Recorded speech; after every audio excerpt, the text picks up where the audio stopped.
The other thing I would say is the only way that you're going to really fix it is not by trying to create more deductions or change the ones you have.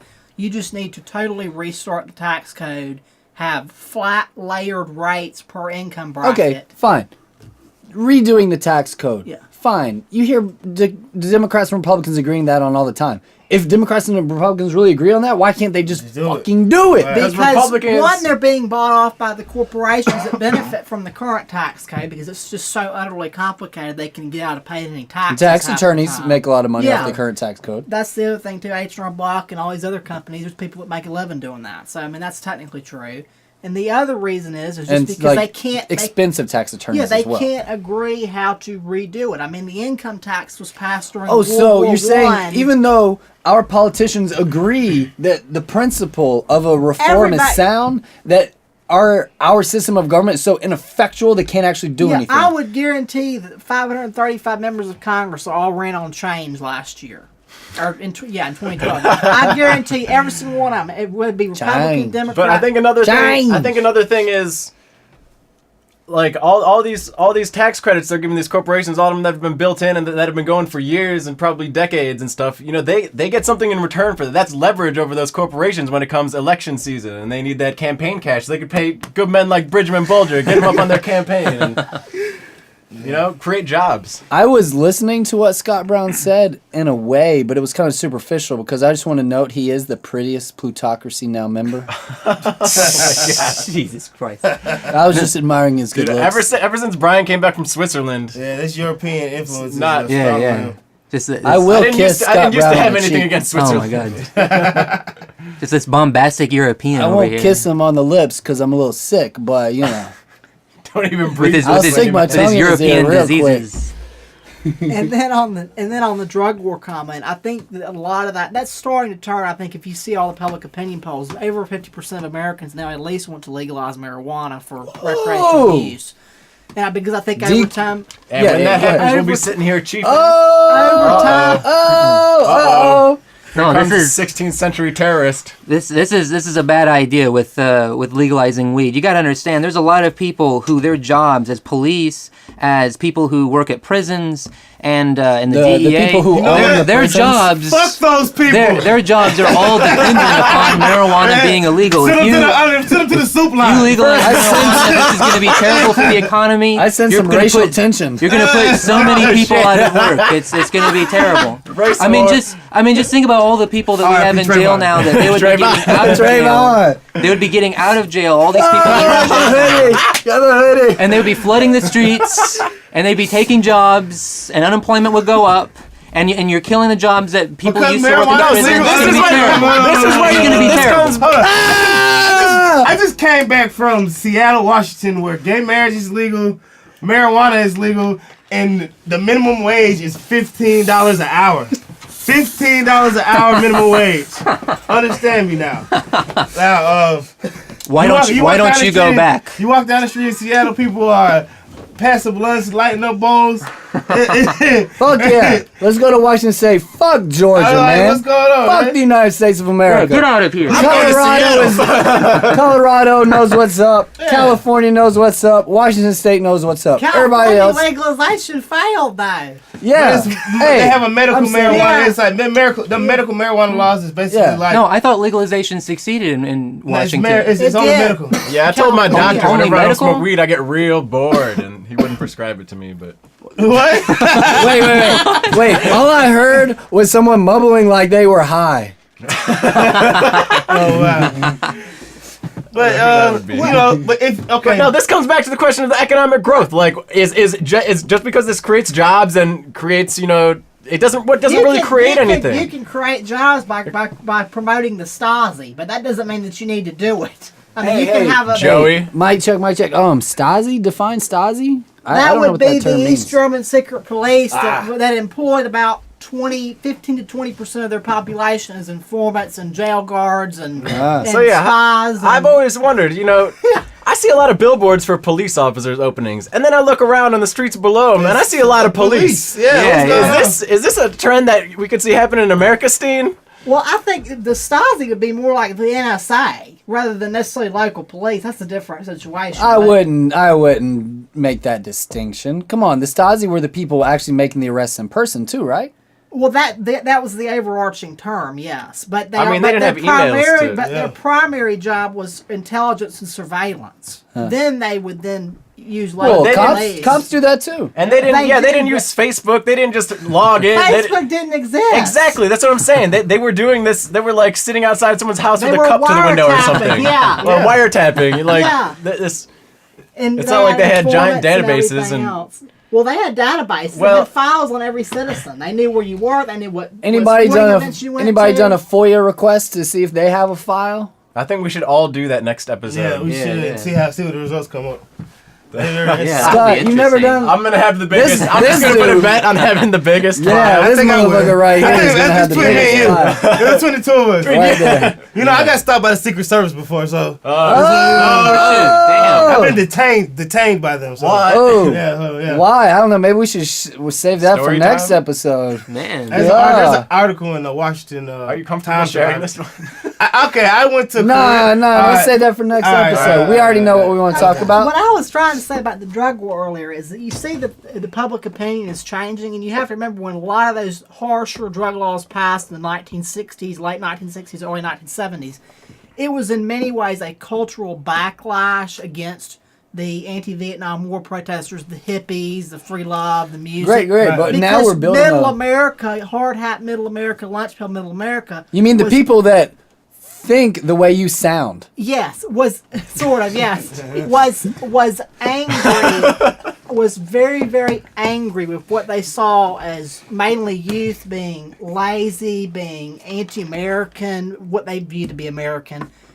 And what you saw was a back in the Nixon. You mean people like me who might argue for a 25-hour work week? Yes. Pieces of shit like me. Lazy bums. Glasses and some lazy bums who live in Switzerland. Goofy ass shirt just came back from Europe. Long hair hipster, Yeah. So anyway, but the Nixon administration especially, and also even the Johnson administration, was able to tap into that anger in Middle America, where the people that voted. Yeah. And just like you had, the Southern strategy by the Nixon White House, you also had a strategy to appeal to the blue-collar kind of workers by having. Wait, strategy? What do you mean strategy? Where do these type of strategies come from? The Southern strategy was who's strategizing here? Lee Atwater, who was the former.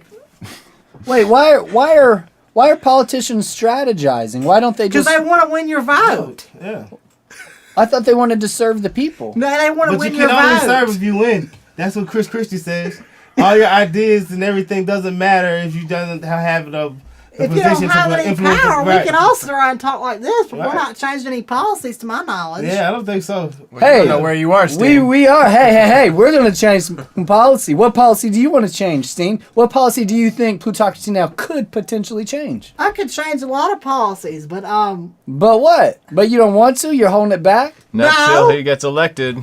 But I think that I think you have to work within being able to have influence. I think you can be a very supporting this media in general, especially free media that's not influenced by corporate bias or government bias or whatever, can have a strong influence on things, and people helping people understand issues. Well, what policy should Plutocracy Now focus on changing? Should Plutocracy Now set a policy goal? Campaign finance laws, ballot access laws. But that's very specific. Like let's focus gerrymandering. on that. What about a Georgia? What about a Georgia issue? All right, I'll give you one specific issue that very, very few people focus on.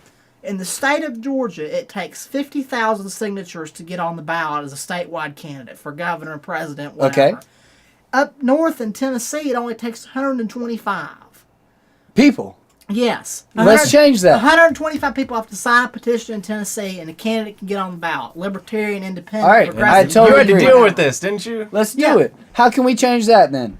Well, we need to. Or should we just, should we try to organize a campaign to get 50,000 signatures to change this thing down? Well, the whole point, is that how we should do it? The problem is the system doesn't give people the opportunity to have enough choice and it keeps the candidates confined with. Fuck the system, Steen. We want to change the system. I know. But you got to work within the system to change it. You change the system by getting You can work outside it a little bit. That's why I think you're wrong. I think you can. That's how you end up in jail. That's how you end up in jail. Hey, I'm still a free man. And Troy Davis Park. Troy Davis, this is our park. This is our park. It was outside the system, but you have to. At least you went to jail with a state senator. Hold up. Let me give an update on something we talked about at the beginning of the year when we were talking Occupy about alert! Occupy alert! Shut up, bitch! All right. Beginning of the year, around February, I was talking about how we went to the Forward on Climate rally up in D.C. 50,000 people got in the streets saying no to the Keystone XL pipeline. And what magically happened after that? The pipeline that everyone was so sure it was going to be built. It was going to breeze through. President was... All that shit. It was going through. It was going to happen. All of a sudden, the president gives a speech where he's not... So, and awesome. But that was in coalition with people within the establishment. You had people within the establishment. Sort of. You had somebody on your side. There were elected officials on that. And you had a dog in the fight. I think Obama saw 50,000 people outside the White House, and he was just like... he probably wasn't there. And Obama's our boy. Obama's our boy. He knew there were 50,000 people who were pissed off, who went to the White House on a cold-ass day to say, don't build this goddamn pipeline. We're still building it anyway. That's another thing. Cool. But let me bring us back to what started this. In the sense, I asked the question, what should 50,000 people sign a petition for in Georgia? You got 50,000 people in Washington, D.C. to do some good. Great. What should we do in Georgia? 50,000 people should vote for Jason Carter to be our next governor. Is that where we're going? Guess where that came from. Campaign advertising. Yes. I'm just saying, Guess which political party that came from. I'm just saying, the children of Georgia need more money spent towards education. The whole scholarship is depleted. We don't have enough administrative bureaucratic costs in our current education system. But where's the money going? So bureaucrats and administrators and the teachers and teachers unions and it's largely going to teachers, and Jason Carter knows that. That's the reason he wants to put money back in schools, back in Hope Scholarship, back in our colleges. Incompetent teachers. You get a bad teacher, they can't be fired. Hire a bad teacher. I would say that when it comes to fixing education, you do have to invest in it. That's really important. But at the same time, Jason Carter wants to invest. You have to have techniques that are effective. I have an idea. Here's an idea that's not Jason Carter. Instead of using wait, what did Steen say? Oh no. This is my idea actually. Brisbane Bollinger. From copyrighted. DeKalb County, Georgia.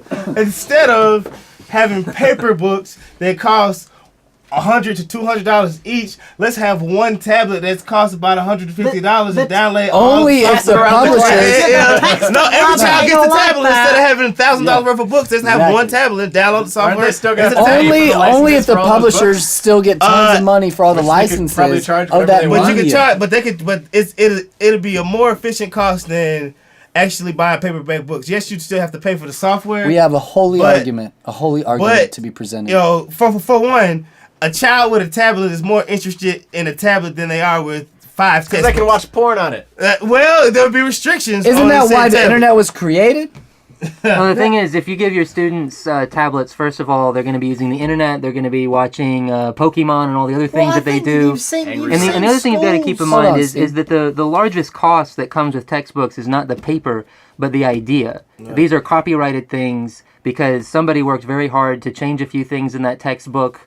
And therefore, it needs to be I know one thing for a fact. If you download a book on a Kindle, it's cheaper than buying it in paper. That's the fact. I mean, and if you're buying it in bulk through if we had if we had like a resource-based economy where it's actually the actual resources. But like when you're sending on ones and zeros, you still got to pay for that. But let me just say, it's the book manufacturers who lobby the school boards to keep this idea out. Yeah. You mean money in politics is the problem? Money in politics is the problem? Hey, it's creating a lot of jobs. Or is there not enough money in politics? Do you want to put these people out of jobs? Do you want to take money away from them? There's not enough money in the right places within the political structure. What would you tell their families? I'm very disappointed. But you have to understand that child is leaving those books in their locker. They're going to bring that tablet home every day, and they're more likely to do their homework because they're going to be on the tablet anyway. No, they're more likely to watch porn on that tablet. But they have restrictions. They have, I have a tablet for my daughter called the Nabi pad. It has a Nabi? Nabi. N-A-B-I. Nabi like the knob of a penis head? No, sir. No, like the Avatar Nabi. No, your European mind is just. I mean, watching those commercials in Switzerland is really did something. Yeah, it's really bad for you. But it's now you've got commercials with medicine in them, and you can prevent children from accessing material that's not appropriate and.